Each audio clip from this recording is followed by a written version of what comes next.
Hello guys and welcome to the second video of the Antichess education series. Today I'm going to teach you how to beat d4 as black. But before we start, I want to mention that I already uploaded how to beat e4, so make sure that you have watched that video first. I hope you guys are ready. Let's get started. Alright, so before we take up the serious stuff, I want to say that I personally believe that d4 is way easier to beat compared to e4. Some of you might ask me then, why is this not your first video if d4 is easier to beat? Well, the answer is because it covers the common strategy about the waiting moves that I already explained in my first video. But also additionally, a very critical specific moment exists here, so make sure to watch carefully until the end. Okay, so let's first flip the board. And for those of you who have already watched the first video, maybe you remember that when I explained how to beat e4, I explained that e4 really opens up the white squared bishop. So, those of you might think that d4 is kind of the same stuff. It's like a mirror setup. So maybe you think that now the dark squared bishop is opened up on the c1 h6 diagonal. So now black has to play g5 and then knight to c6, which really resembles the e4, b5, bishop takes, knight f6 wine. Well, I have to disappoint you, but this is not the case here. Why is that? Because if you face d4 and if you play g5, white takes the pawn, knight to c6 happens, bishop takes the pawn on e7. Now black takes the pawn on d4, and here comes the difference. Now, if you see, the pawn on d4 is guarded by the queen. So, if black takes the pawn on d4 with the knight, white can comfortably take the knight, and now black is the one who takes second. So, it will lead to a loss for black. Let's go back and actually explain the correct move which really wins the game for black. So once you face d4, the first move you have to start with is e5. Now white has to take the pawn on e5. Here comes the resemblance. You can already see that the dark squared bishop is opened up on this c1 h6 diagonal. For this reason, black has to take advantage over that. And the correct move is queen to g5. Now white has two options. Either to take the pawn on d7 with the queen, or take the queen on g5 with the bishop. Let's say that white takes the pawn on d7. Before we continue, I just want to remind you that once white takes the pawn on d7, black is not in check. This is anti-chess. So black, for example, can continue the takes with the queen. And now a lot of exchanges will happen. As you can see, both sides will lose their kings. But a very critical moment, one of the critical moments actually happens here.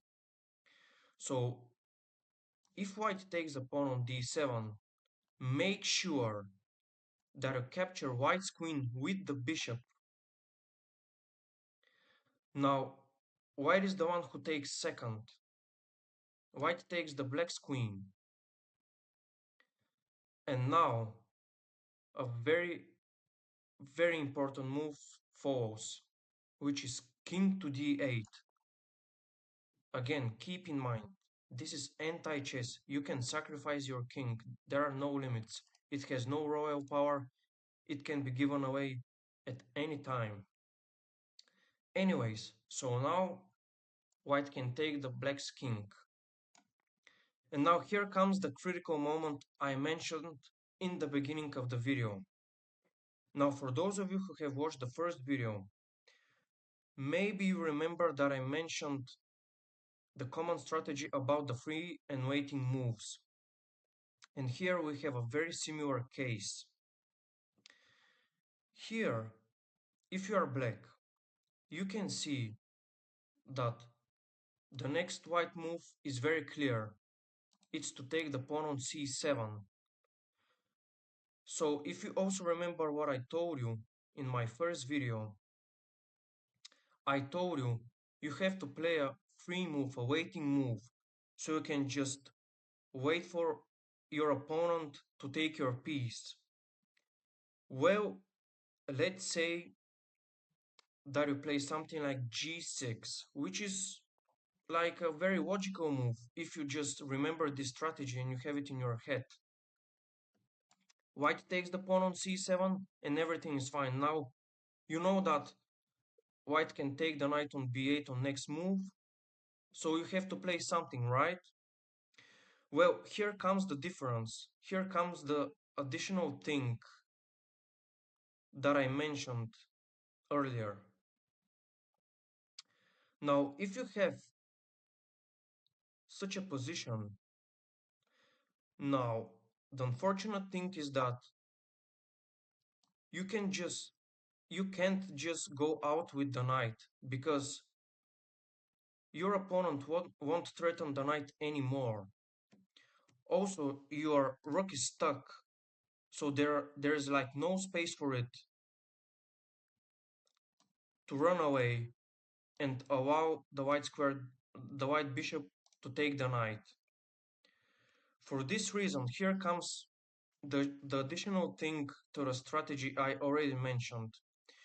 If you have such a setup, such a position, and keep in mind that it only only stands for the the way when your opponent takes your pieces with a bishop, which means that now, even though your opponent has a free move, you have to know that once the bishop takes the pawn on c7, you need to make space for the bishop to keep taking pieces. For this reason, if you also remember that I mentioned that the rook is stuck, it's locked, there is no space for it. Well, this can be really resolved by black playing a6 in this case here. Why is that? Because once black plays a6, now there is room for the rook to escape on a7. So once the bishop takes the pawn on c7, black can already escape with the rook and play rook to a7. So now you know that the bishop will keep taking pieces. And when white takes the knight on b8, now again, here comes the strategy I already mentioned in my first video, and also I already mentioned a couple of times in this video. So now black knows that white's next move is bishop takes the rook on a7. For this reason, black has a waiting move, a free move. I just want to mention something which I realized I missed in my first video. When your opponent threatens a piece of yours, make sure that you don't like sacrifice a second piece of yours. For example, don't play something like bishop to h3 here. Just don't play it. Of course, here, this is not a problem. Because even if white takes the rook on a7, you can still take, white takes, and now the white squared bishop also comes into the game and threatens the pawn on b7. But the thing is, just don't do this. Don't try to sack a second piece when you know that your opponent threatens or already threatens a piece of yours. Just don't try to sack another piece because in many positions this really turnarounds the game. Alright, so we reach this position. I already explained that black already knows that white threatens the rook on a7. For this reason, black has a free move. So black has enough time to decide what to do and what to play next. I would personally prefer and advise you to play b6 here.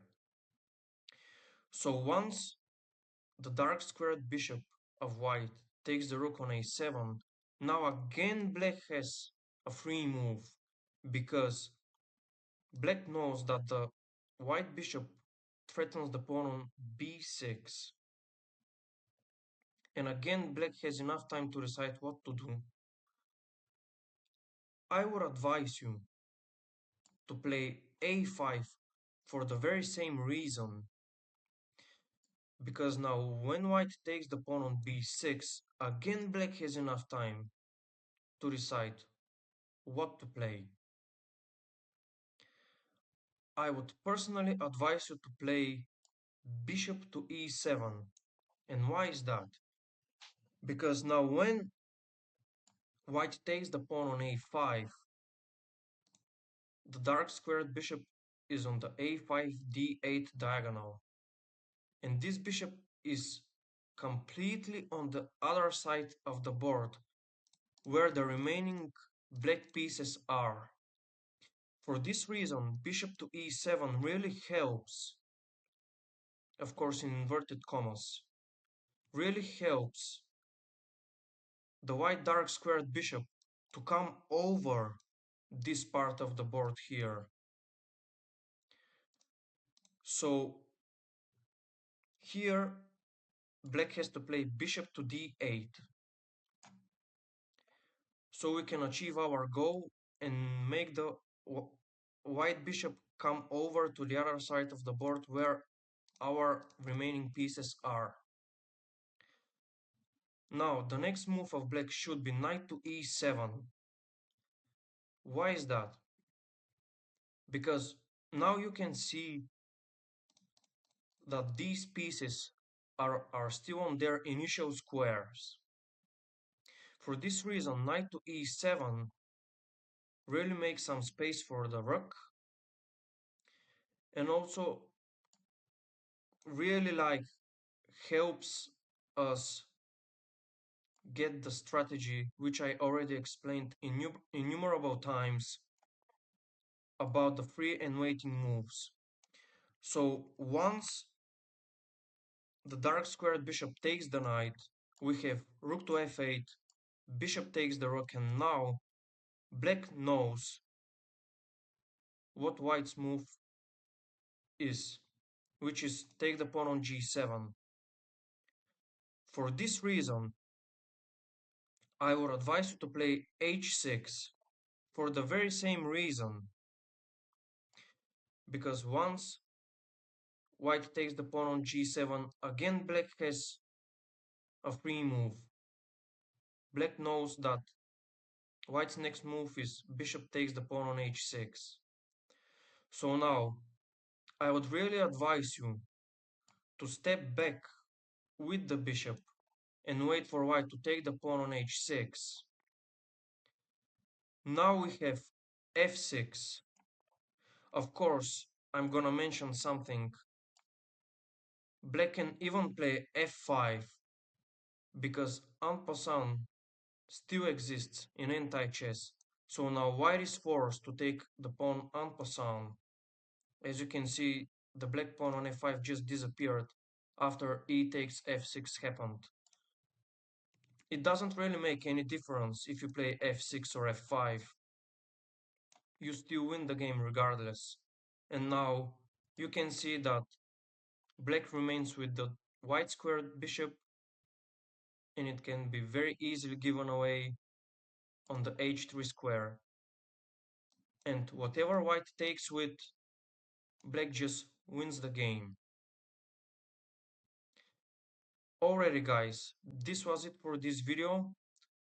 I hope that you really enjoyed it. I hope that you liked it.